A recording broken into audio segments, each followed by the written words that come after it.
Ever feel like you're doing this teaching thing alone? You don't have to be.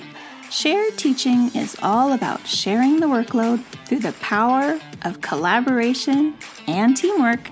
Together, we'll walk through all the difficult parts of teaching and learn how to streamline our processes, fine-tune our time management, and develop a more manageable workload. If that sounds like a dream come true to you, then welcome to the Shared Teaching Podcast. Let's share in the teaching to make those dreams a reality. Now here's today's Shared Teaching. Hello and welcome back to the Shared Teaching Podcast. I'm your host, Susan, the creator and person behind the Shared Teaching Podcast and sharedteaching.com. Thank you so much for tuning in to listen to another episode. Today we are talking about 7 tips for surviving the end of the school year. So this is where it gets real. It is a struggle, let me tell you. There is so many things to do, things to pack. If you're moving classrooms, moving schools, maybe you just got a new job and you're trying to figure out all the things that you might need for your new position. It's just a lot going on, right? Report cards, different kinds of forms you have to fill out. I can't even begin. So anyway, this is your little guide for what you're going to do to make it so you are less stressed, less burnt out, and you can try to keep up with everything. So the first step is to prioritize, and that might seem a little silly, but it's very important. So because there's a million things to do, we just can't get to it all. So you have to prioritize. Make a list of everything that needs to be done and rank the items in order of importance. Focus on the most important tasks first, and then you're going to work your way down the list, right? Seems simple. So this is the time of year when it seems like there's a new deadline every day. So take a minute and write out those due dates on a calendar. This is going to help you make your list of what's important. For me, I'll work on what's due first to make sure it gets done before it's late. There's nothing I hate worse than having things be late, especially at my job. So if it's something that I know is going to take a few days, such as report card grades and comments, I'll make sure to try to work on them a little bit each day. So when that due date comes up, it's not a big surprise or a big push to get it done, because other thing that I really hate is having to take my work home and do things like that at home. I'm done with that now. This year, it was my year to try to get it all done while I'm at school. And so far, it's worked very well. There has been maybe one day a week that I end up staying late and working on, not report cards, that's on my brain apparently, but working on my lesson planning. And so the rest of the time, I just keep my head down. I work hard on my prep, and I make sure that I batch my lessons. And if you're not sure how to do that, Jamie Sears of the Not So Wimpy Teacher is a great one to look into. She just wrote a book that I talked about a couple episodes ago on how to love teaching again, and she talks all about batch planning lesson plans. And I've been doing that forever, but she has a little bit of a spin on it that you might want to take a look at and listen to. Okay, the next step for tips on how to survive the end of the school year is to plan ahead. So of course, one of the ways to reduce end of the year stress is planning. The end of the year to me also triggers thoughts about next year.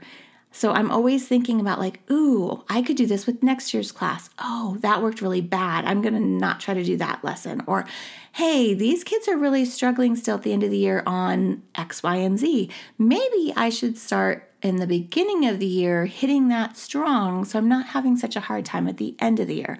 Those are the kind of thoughts that kind of run through my head on a daily basis as I'm wandering the classroom or teaching my lessons. So I like to keep a planner page or a notebook open with the running list of things I want to do with my next class.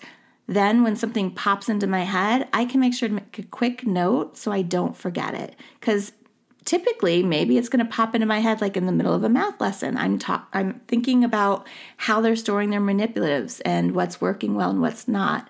and it's going to give me a good idea. So I'm going to write that down. I also like to start making my beginning of the year copies. Yes, I'm that kind of teacher. These are my go-to materials I use every year, such as my second grade parent guides. And in case you didn't know, I have them for kindergarten, first, second, and third. So go to my TPT store and check that out. And I also have what I call my Sight Word Practice for Home booklet. It's just a very cute booklet of tried and true activities that parents can practice sight words at home, where it's not a kill and drill spelling practice, but maybe they're using Play-Doh, they're using shaving cream, they're using manipulatives, they're getting dirty, they're having fun, they're engaged, and I give that to my parents every single year. Even though I'm a second grade teacher and it seems kind of babyish, parents really enjoy having that. I hear that from tons of people. So this is also the time that I start updating my flip book for parents, which I got from, what's her name? Learning in Wonderland? That doesn't quite sound right.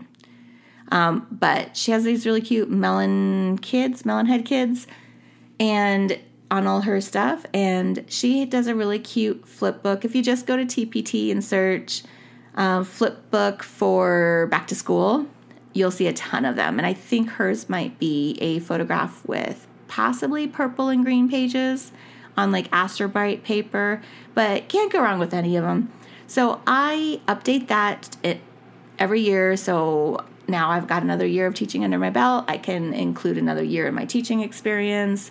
Maybe my About Me blurbs changed a little bit. Maybe I have a new hobby that I enjoy. I will talk about my class schedule, the rules, and all that extra information like the dress code policy where parents can contact me, and I'll get it ready. So I can't necessarily copy and print that early because I don't know the schedule for the following year, but I can at least update it to wait for that point so that when it's all the back to school stuff and you're labeling all the things and getting your room ready and having all the meetings and thinking about getting your room ready while you're in the meeting, then you're not wasting as much time. You know it's mostly prepped and ready to go. Okay, my third tip is to keep it consistent. So as the school year draws to a close, it can be tempting to change things and try new things, which is fine. But just remember, this is also the time of year that students are getting antsy and pushing your boundaries. So you want to keep your routine consistent, you want to keep your expectations consistent, and provide frequent refreshers about what those expectations are. For example, just today, May 2nd, if you're listening to this podcast as it just came out, I was reminding my students today about the just random noises and sounds or the stomping the feet as we're walking in the hallway. I was like, what is this about? I said, this is how we walk in a line. This is what a zero voice level means. This is how I expect it to happen. And we just had a really quick chat about it. And that's important to do. Whenever you notice students start getting out of line, you need to go back over your rules, kind of do a little refresher, or pull that student aside and have a little chit chat.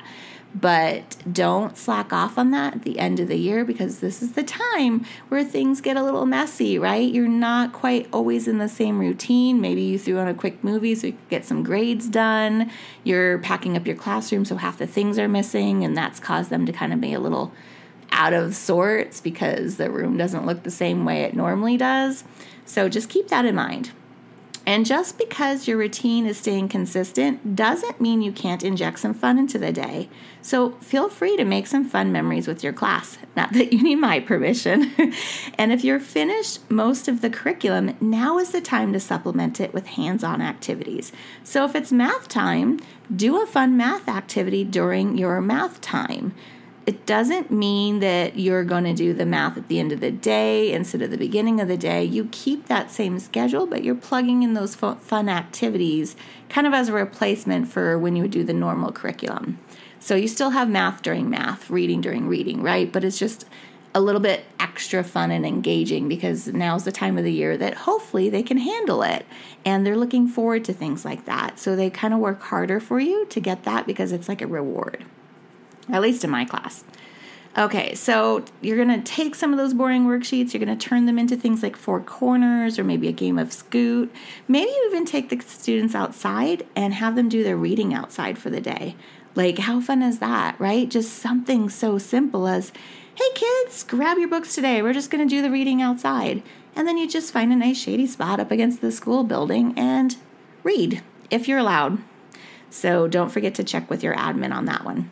All right, tip number 4 is to make sure to take care of yourself. As a teacher, it's so easy to get caught up in taking care of your students that you forget to take care of yourself. And if you're not taking care of yourself, how are you taking care of other people? I'm sure you've heard that, especially if you're a mom. Make sure you're getting enough sleep, you're eating well, you're taking breaks when you need them. And don't forget mental health, right? Take time for activities that you enjoy, that help you relax and de-stress.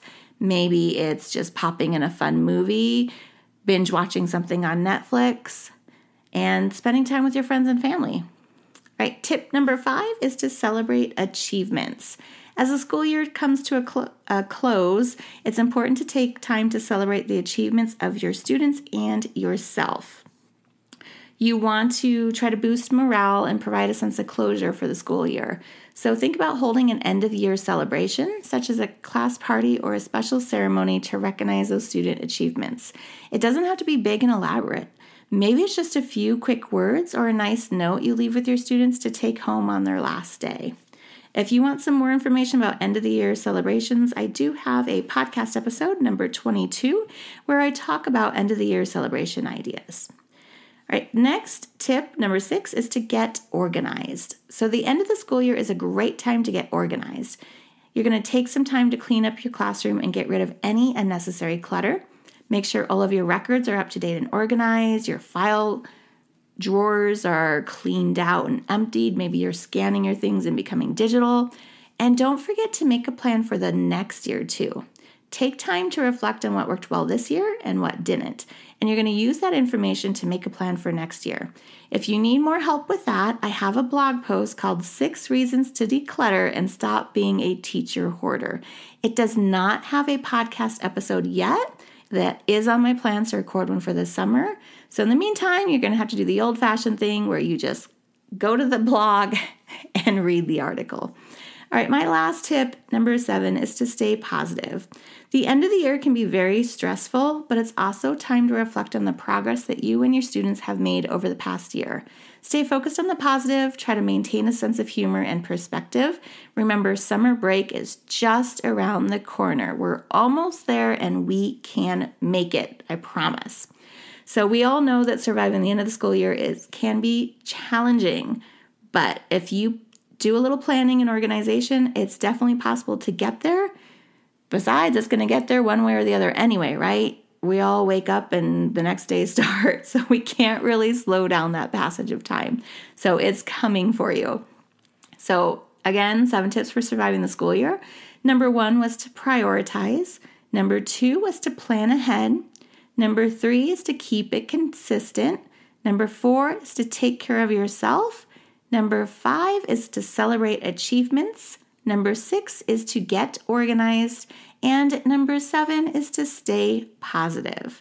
Remember, you're building memories for these kids. You want their last weeks to be enjoyable with you, and you want to have fun too. That's why we're in teaching. So enjoy the time you have left with this special group of kiddos. And if they are really hard, then just count down and know that soon they will be nothing but a reflection in your rearview mirror. If you've loved this show, then join me in sharing the teaching, hitting that subscribe button, and leaving us a review on iTunes, so we can be found by more teachers like you who are ready to start sharing the workload. I hope you've enjoyed this episode. Find new episodes each week on sharedteaching.com. Thanks for listening to the Shared Teaching Podcast.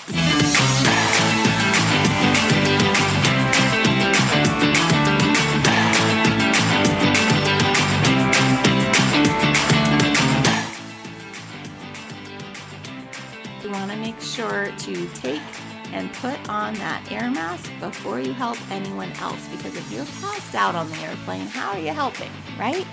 So always take care of yourself first.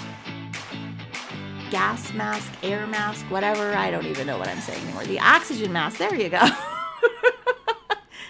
Sorry, I had a late night last night, and it's another late night as I'm recording this because I don't want to skip any episodes. I'm very focused on making sure that I put out quality content every week. So here it is, me being crazy, recording it late at night. Okay, so you